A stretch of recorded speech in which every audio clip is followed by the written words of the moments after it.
Back दोस्तों, स्वागत है आप सभी का हमारे YouTube चैनल पर। और आज के इस वीडियो में हम बात करने वाले हैं पटवार भर्ती के बारे में। यानी कि सरकार ने पटवार भर्ती है जो निकाल दी, यानी उसकी विज्ञप्ति है जो जारी कर दी है। पिछले 3 सालों से कोई विज्ञप्ति नहीं थी जारी की गई और ना ही कोई भर्ती हुई थी, तो इससे स्टूडेंट्स भी बहुत सारे परेशान थे। तो अब चिंता करने की ज़रूरत नहीं है, लेकिन उसमें पद बहुत कम है, तो आप देख लेना। मेरिट बहुत ज़्यादा जाएगी, तो उसी के हिसाब से भर्ती निकाली है। उस भर्ती के अंदर 2020 पद है, तो इसी के बारे में बात करने वाले हैं। तो बने रहिए हमारे साथ अंत तक इस वीडियो में। और चलिए कंप्यूटर स्क्रीन पर चलते हैं, आपको बताते हैं क्या क्या क्राइटेरिया है।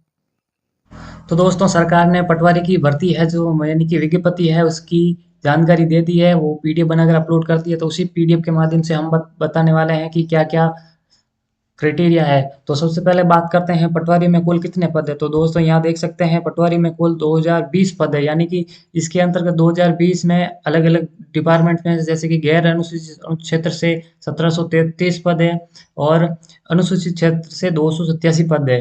तो ये दोस्तों टोटल जो पद है वो है 2020 है। और इसकी समान पात्रता परीक्षा है, यानी कि सीईटी दे रखी है, वही इसके लिए योग्य है। जो मतलब जिन्होंने सीईटी में जो क्वालिफाई कर लिया है वही योग्य है, दूसरे लोग क्वालिफाई नहीं किए हैं वो योग्य नहीं है। तो आगे बात करते हैं कि ये सूचना जो कल यानी कि परसों यानी 18 तारीख को है जो जारी हुई थी। और इसका सिलेक्शन है जो मेरिट के आधार पर किया जाएगा, यानी कि मेरिट बनेगी, आपकी एग्जाम होगा ओएमआर के थ्रू, उस पर मेरिट बनेगी। तो इसके लिए आवेदन करने के लिए क्या क्या है, तो ये तो आपका आवेदन आरएसपी गवर्नमेंट यानी कि राजस्थान एसएसओ पोर्टल से ही होगा, जिसमें ओटीआर की सुविधा है। अगर आपने पहले से ओटीआर कर रखा है तो ओटीआर करने की आवश्यकता, दोबारा पैसे देने की आवश्यकता नहीं है। तो अगर आपको ओटीआर नहीं किया है आपने, तो आपको अलग अलग इसके लिए सीमा निर्धारित की गई है कि किसके लिए कितनी है। तो चलिए उसके बारे में बात करते हैं। यानी कि एक बार ये पंजीयन शुल्क यानी कि वन टाइम रजिस्ट्रेशन ओटीआर, यानी ये ईमेल पर जाके आपको करवाना ये होगा। यदि आप खुद कर सकते हैं तो बहुत अच्छी बात है। तो इसके लिए यानी कि सामान्य वर्ग और ओबीसी के लिए है वो 600 रुपये रखा गया है शुल्क।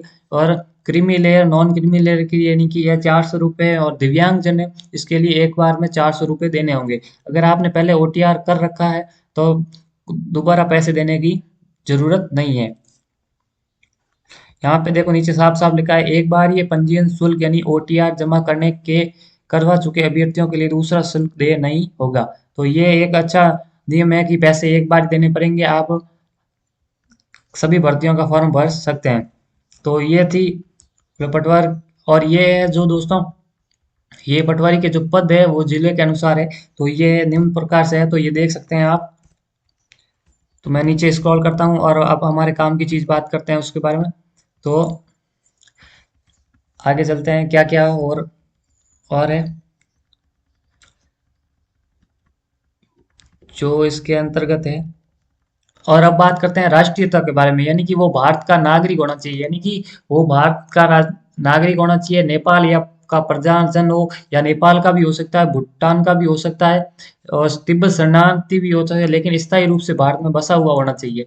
तो ये थी इनकी राष्ट्रीयता की क्राइटेरिया। और आयु है जो इसमें आपके देख सकते हैं दोस्तों, 1/1/2026, यानी कि आप 1/1/2026 को मानकर भर सकते हैं फॉर्म। यदि आपकी उम्र अभी 18 नहीं हुई है, 17 है, तो आप क्या अभी भर सकते हैं फॉर्म, यानी कि 17.5 है तो आप फॉर्म भर सकते हैं, क्योंकि 6 महीने बाद की डेट जुड़ेगी तो आप भर सकते हैं। और अंतिम में 18 से 30 मतलब 40 वर्ष तक है जो उम्र है इसकी। अगर क्योंकि पिछले 3 साल से अभी नई निकली भर्ती है, तो आप 43 साल के हो तो फॉर्म भर सकते हैं आप।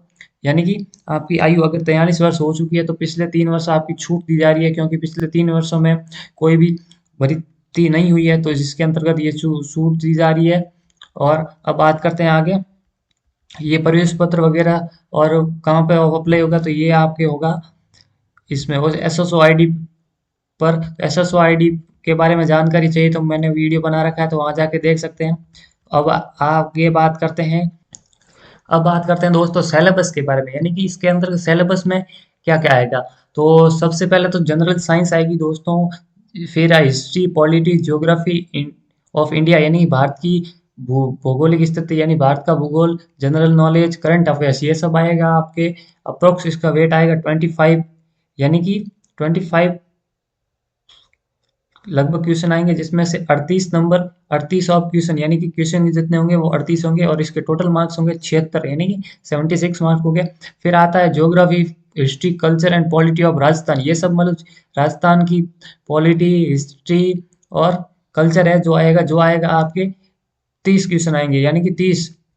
तो ये टोटल मार्क्स आएंगे 60 नंबर के, यानी कि 60 नंबर की जो है राजस्थान की कल्चर वगैरह आएगा। और जनरल इंग्लिश और हिंदी आएगी, वो है 45 नंबर्स की। और फिर आएगी mental ability and reasoning basic numerical, यानी कि जो मैथ और रीजनिंग और मेंटल यानी शैक्षणिक योग्यता है वो आएगी यार 90 नंबर की, यानी कि तो सबसे ज्यादा वेंटेज है आपका तो दोस्तों यहाँ पे मैथ और रीजनिंग का है। तो इसको ध्यान में रख के पढ़ना है आपको। और आगे बात करते हैं बेसिक कंप्यूटर, यानी कि बेसिक कंप्यूटर का वेटेज भी बहुत अच्छा है दोस्तों, क्योंकि 30 नंबर है, 30 नंबर का वेटेज आ रहा है। तो ये बहुत ही बड़ा वेटेज है। आगे बात करते हैं, ये जनरल साइंस वगैरह सिलेबस है, तो ये आप देख लेना आपके हिसाब से। मैं ये पीडीएफ है जो पिन कर दूंगा कमेंट में, यानी कि डिस्क्रिप्शन में इसकी लिंक दे दूंगा, तो वहां से जाके देख सकते हैं। तो वीडियो अच्छा लगा तो वीडियो को लाइक कर देना, शेयर कर देना, सब्सक्राइब कर देना, और कुछ गलती हुई है तो माफ कर देना। धन्यवाद दोस्तों।